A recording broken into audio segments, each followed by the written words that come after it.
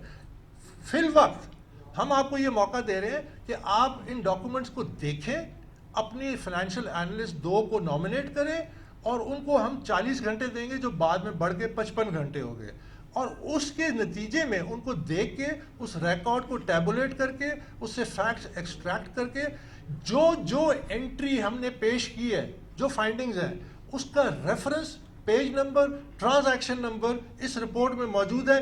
جو چاہے جب چاہے پی ٹی آئی کا ریکارڈ میں سے اس کی تصدیق کر سکتا ہے۔ تو یہ جیسا میں کہہ رہا ہوں یہ انکانٹروورٹیبل فیکٹس ہیں جو ہم سامنے لائے ہیں۔ اس لیے میں سمجھتا ہوں کہ کوئی مورل اتھارٹی اب رہتی نہیں ہے۔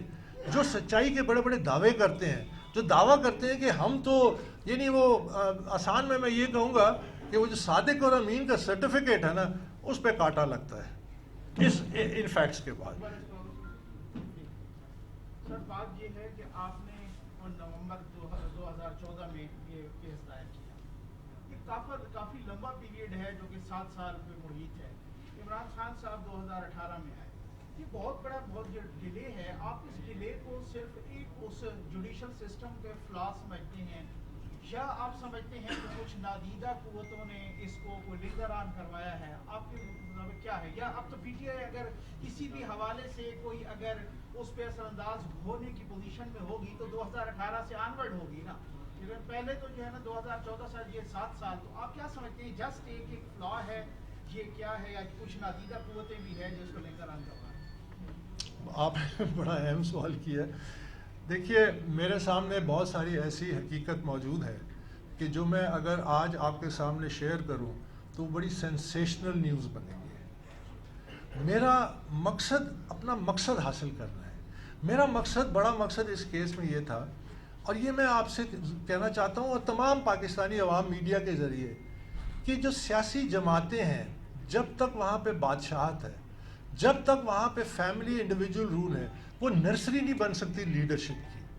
یہ کیس جس دن اس کا فیصلہ انصاف پہ آتا ہے اور احتساب کے سامنے عمران خان اور وہ لوگ جو ان اکاؤنٹس کو آپریٹ کرتے تھے یا اس کام میں ملوث تھے، ان کا احتساب نہیں ہوتا، پاکستان تحریک انصاف ادارہ نہیں بن سکتا۔ وہاں پہ بھی بادشاہت بن چکی ہے، وہاں پہ بھی عمران خان کا جو ہے نا وہ سیاہ و سفید کا مالک بن چکا ہے۔ تو اس کیس کا بڑا مقصد یہ تھا۔ اب آپ کے سوال پہ دیکھیے، جو ریالٹی ہے پاکستان کی، وہ جو آپ بیان کر رہے ہیں اس کو کوئی ڈینائی نہیں کر سکتا، لیکن اگر میں وہ فیکٹ سامنے لاؤں، یہ جو قومی ادارے ہیں یہ ہمارے ادارے ہیں۔ ہم نے ان اداروں کو، ایک قومی ادارے میں بہت سارے معاملات ہیں، ہماری سیاست میں جو معاملات ہیں وہ سب کے سامنے ہیں، جو اسٹیبلشمنٹ کا کردار ہے، جو ان کا رول ہے، وہ کس طرح اس کو مینیپولیٹ کرتے ہیں، انجینئر کرتے ہیں۔ لیکن اس تصویر کا ایک دوسرا رخ ہے، وہ سیاسی جماعتیں۔ کیا سیاسی جماعتیں اپنے آپ کو جمہوری بناتے ہیں؟ کیا سیاسی جماعتیں اپنے جمہوری اصول خود اپناتے ہیں؟ کیا وہ نرسری بنتے ہیں لیڈرشپ کی؟ یہ اس کا دوسرا پہلو ہے جو آج پاکستان میں جمہوریت کمزور ہے۔ اگر سیاسی جماعتیں بھی مضبوط ہوں، جہاں پہ لیڈرشپ ڈیموکریٹک پرنسپلز کو اپنے اوپر لاگو کریں۔ اس کیس کا یہی مقصد تھا کہ عمران خان صبح شام دوسروں پہ انگلی اٹھاتا ہے جبکہ اس کے اپنے ہاتھ صاف نہیں ہیں، تو یہ آپ کو حق ہی نہیں پہنچتا کہ آپ دوسرے پہ انگلی اٹھائیں۔ تو اس لیے میرا جو فرض تھا کہ میں جو جماعت ہم نے بنائی تھی، یہ عمران خان کی ذاتی جماعت نہیں ہے، یہ ہم نے مل کے بنائی تھی اور ایک بہت بڑے مقصد کے لیے بنائی تھی۔ اور یہاں پہ ایسے لوگ موجود ہیں جو اس بات کے گواہ ہیں، جو خاتون ابھی یہاں آئی تھیں، کہتی تھی آپ ان کو بتائیں کہ یہ پارٹی کس نے بنائی ہے۔ تو میں کہا میں اس تفصیل میں نہیں جانا چاہتا، لیکن یہ جماعت ایک بڑے مقصد کے لیے بنی تھی، یہ عمران خان کو وزیر اعظم بنانے کے لیے نہیں بنی تھی۔ تو جب تک جماعت جمہوری نہیں ہوں گی، اصول پہ نہیں ہوں گی، ڈیموکریٹک نہیں ہوں گی، میرٹ نہیں ہوگا، پاکستان میں وہ نرسری آف لیڈرشپ بن ہی نہیں سکتی۔ اب اگر تو یہ پہلو مضبوط ہو تو پھر وہ جو دوسرا رول ہے اسٹیبلشمنٹ کا، وہ خود بخود کمزور ہو جائے گا۔ اسٹیبلشمنٹ پاکستان کی سیاست پہ اثر انداز ہونے کی بہت ساری وجوہات ہو سکتی ہیں۔ ایک بڑی وجہ اس کی جمہوری قوتوں کی اندرونی کمزوریاں ہیں کہ وہ سیاست میں جمہوری اقدار کو خود نہیں اپناتے، وہ صرف اس کو سی ڈی کے طور پہ استعمال کرتے ہیں اقتدار میں آنے کے. اور یہ وہ کام تھا جو عمران خان نے کیا. وہ جس طرح فراسٹ نے کہا تھا کہ جنگل میں دو راستے تھے، ایک وہ جو ہر کوئی اپناتا تھا پٹا ہوا راستہ، اور ایک ایسا راستہ جو بڑے کم لوگ اپناتے تھے. میں نے وہ راستہ اپنایا. انفارچونیٹلی، ٹریجیکلی، عمران خان نے 2011 میں جب میرے سے اختلافات ہوئے، اس نے وہ پٹا ہوا راستہ اپنایا اور اس کا نتیجہ آج سامنے آ گیا ہے. اس وقت میں کھڑا تھا اس کے سامنے، یعنی اس کے مخالفین بھی اس کے آگے بولنے کے لیے تیار نہیں تھے اور اس پارٹی کے خلاف بولنے کے لیے تیار نہیں تھے. آج سب بولتے ہیں کیونکہ فیکٹ سامنے آ چکے ہیں. تو یہ پرنسپل، اس کے لیے ہم لڑ رہے ہیں. اور میں تمام میڈیا سے یہی ریکویسٹ کروں گا کہ آپ اپنے گھر سے شروع کریں اپنے اصول اپنانے. آپ دوسروں کو کیوں کہتے ہیں کہ آپ اصول اپنائیں؟ آپ خود شروع کریں تو جمہوریت مضبوط ہوگی. جب جمہوریت روٹس لے گی، مثلا ایک ڈیموکریٹک جمہوری پارٹی جو ہے وہ عوام کی پارٹی ہوتی ہے، اس کی کال پہ عوام گھنٹوں میں نکلتے ہیں. آپ کال دیتے ہیں وہ آرگنائز ہوتی ہیں. یہاں کیوں نہیں ہوتا؟ یہاں کیوں ہم سب کچھ ہو رہا ہوتا ہے لیکن ہم خاموش ہوتے ہیں؟ کیونکہ سیاسی جماعتیں آرگنائز نہیں ہیں، ڈیموکریٹک نہیں ہے، لیڈرشپ میں میرٹ نہیں ہے. تو وہ میری جنگ ہے. باقی بہت سارے ایسے معاملات ہیں، میں اگر آپ کے سامنے رکھوں تو یہ بڑی سینسیشنل ہو جائے گا. میں چاہتا ہوں کہ اپنے قومی اداروں کو بھی پروٹیکٹ کروں. Thank you.